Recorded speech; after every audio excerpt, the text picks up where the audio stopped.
नमस्कार मित्रांनो, आशा करतो आपण सगळे चांगले असाल. आपण पाहिलं शुक्रवारी निफ्टी, सेन्सेक्स, बँक निफ्टीमध्ये आपल्याला चांगली तेजी दिसून आलेली आहे. सेन्सेक्स 84,000च्या वरती बंद होण्यामध्ये यशस्वी झालाय.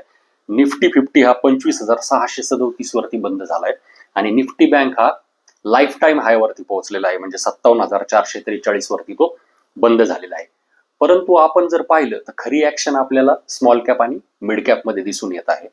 त्यामुळे आपल्याला तिथं जास्त फोकस करायचा आहे. भारताची जी काही ट्रेड डील आहे अमेरिकेबरोबरची ती अंतिम टप्प्यामध्ये आहे. फ्री ट्रेड अग्रीमेंट आपला ब्रिटन बरोबर झालेला आहे आणि युरोपातील अन्य कंट्रीज बरोबर बाकी काही देशाबरोबर आपल्या चर्चा चालू आहेत. तिथून देखील पॉझिटिव्ह संकेत येतील. लिक्विडिटी आरबीआय सातत्याने इन्फ्यूज करत आहे. रेपो रेटमध्ये कट झालेला आहे. येणाऱ्या काळामध्ये देखील अजून कट संभावित आहेत आणि सीआरआर मध्ये देखील कट झालेला आहे.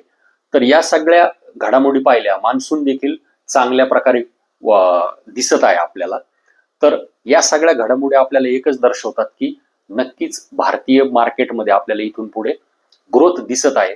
फक्त तिमाही निकाल जे असतात, क्वार्टरली रिझल्ट असतात, तर त्या रिझल्टचा थोडा हातभार आपल्याला मिळाला की आपलं शेअर मार्केट इथून पुढे टेक ऑफ होण्यासाठी जे काही ग्राउंड लागतं ते पूर्ण तयार आहे.